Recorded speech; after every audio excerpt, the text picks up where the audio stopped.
Chapitre 5. La porte étroite. L'interprète.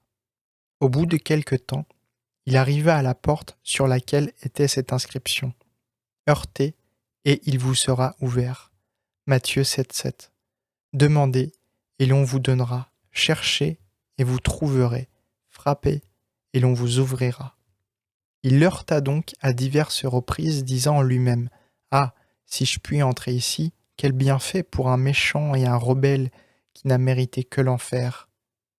Dussé-je y être accablé de peine, je célébrerai à jamais la gloire du souverain de Sion, et je lui en témoignerai une reconnaissance éternelle. Enfin, une honnête personne, nommée Bon Vouloir, se présenta à la porte et demanda qui il était, d'où il venait et ce qu'il voulait. Le chrétien. C'est un pauvre pécheur, travaillé et chargé qui vient de la ville de corruption et qui voyage vers la montagne de Sion pour éviter la colère à venir. C'est pourquoi je vous conjure de bien vouloir m'accorder l'entrée de cette porte, puisqu'on m'a assuré que c'est le chemin où il faut nécessairement passer. Bon vouloir. Je le veux de tout mon cœur, et, en même temps, il ouvrit la porte. Mais comme le chrétien voulait y entrer, il le tira par la manche. Là-dessus, le chrétien lui demanda ce qu'il avait à lui dire. « Regardez, dit-il, il y a là un château fort dont Belzébul est le maître. C'est de là qu'il décoche, avec ses adhérents, ses traits enflammés sur ceux qui s'acheminent à cette porte pour tâcher de les tuer, s'il était possible, avant qu'ils soient entrés. Je me réjouis, dit le chrétien, et en même temps je tremble. » Comme il fut entré par la porte, le portier lui demanda qui l'y avait adressé. Le chrétien. C'est l'évangéliste qui m'a commandé de heurter ici.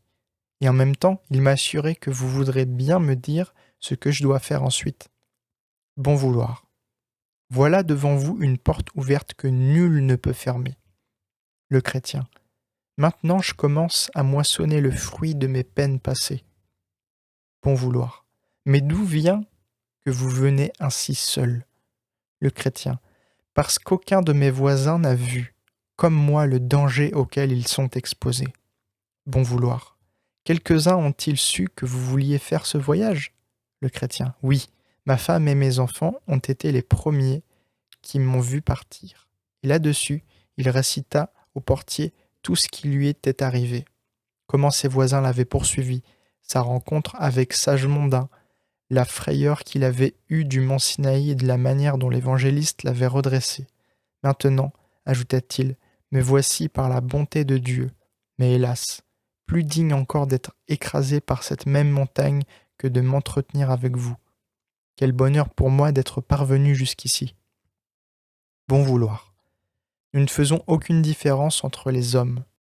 Quelque méchants qu'ils soient et quelques crimes qu'ils aient commis avant de venir ici, on ne rejette personne. C'est pourquoi, chers chrétiens, entretenons-nous encore un peu ensemble et je vous instruirai du chemin que vous devrez ensuite prendre. Regardez devant vous, voilà votre chemin. Il est frayé par les patriarches, par les prophètes, par Jésus-Christ et ses apôtres. Il est aussi droit que s'il était tiré au cordeau. Voilà la route que vous devez suivre sans y chercher aucun détour. Le chrétien. Mais ce chemin est-il bien sûr et ne peut-on point s'égarer ? Bon vouloir. Oui, vraiment, il y a des sentiers détournés, mais ils sont encore plus bas, ils sont tortus et larges, et c'est à cause de cela que vous devez bien prendre garde pour discerner le bon chemin du mauvais. Je vous le répète, le bon chemin est toujours droit, au cordeau et étroit. Je remarquai aussi que le chrétien lui demanda s'il ne pourrait point le délivrer de son fardeau, car jusque-là, il n'avait jamais pu s'en décharger malgré tous ses efforts. Quant à votre fardeau, lui répondit Bon Vouloir, portez-le jusqu'à ce que vous soyez arrivé au lieu de la délivrance. Alors il tombera de lui-même du dessus de votre dos. Sur cela, le chrétien se disposa à continuer son voyage. Il prit congé de Bon Vouloir. Celui-ci lui recommanda, quand il aura fait un bout du chemin, de heurter à la porte d'une maison qu'il trouverait sur sa route. Et lui dit qu'il verrait là des choses merveilleuses. Le chrétien prit congé de son ami, qui lui souhaita un bon voyage et continua son chemin, il arriva à la maison de l'interprète. Il heurta plusieurs fois à la porte jusqu'à ce que quelqu'un vînt répondre et lui demander qui il était. « Je suis, dit le chrétien, un pauvre voyageur. Je cherche des instructions pour mon voyage. J'ai été adressé ici par une personne qui connaît le maître de la maison. » Celui qui avait répondu à la porte appela alors le maître, qui vient le recevoir, le chrétien, en lui demandant ce qu'il souhaitait. « Monseigneur, dit le chrétien, je viens de la ville de corruption, et je vais à la montagne de Sion. Celui qui se tient à la porte sur le chemin m'a dit que si je venais ici, vous me feriez voir des choses merveilleuses qui me seraient très utiles pour mon voyage. Entrez, lui dit l'interprète, je vais vous montrer ce que vous demandez. » Après avoir commandé à son serviteur d'allumer une chandelle, il ordonna au chrétien de le suivre et le mena dans un appartement particulier. Le chrétien y découvrit d'abord un portrait admirable. C'était un homme dont les yeux étaient élevés vers le ciel, qui avait en sa main l'écriture sainte et la loi de vérité sur ses lèvres. Le monde était derrière lui. Il semblait à son attitude qu'il plaida avec les hommes et une couronne d'or était suspendue sur sa tête. Le chrétien demanda de qui était ce portrait. « Cet homme, répondit l'interprète, est un entre mille. Il peut engendrer des enfants, être en travail pour les enfanter, et il les nourrit lui-même après les avoir mis au monde. 1 Thessaloniciens 2, 7.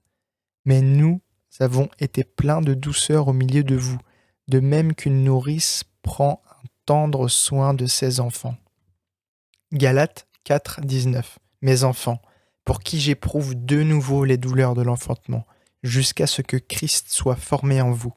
Quant à ce que vous le voyez, ayant les yeux élevés vers le ciel, l'écriture en sa main, la loi de vérité sur les lèvres et plaidant avec les hommes, c'est pour signifier que son œuvre ne consiste pas seulement à connaître les choses cachées, mais aussi à les exposer aux pécheurs.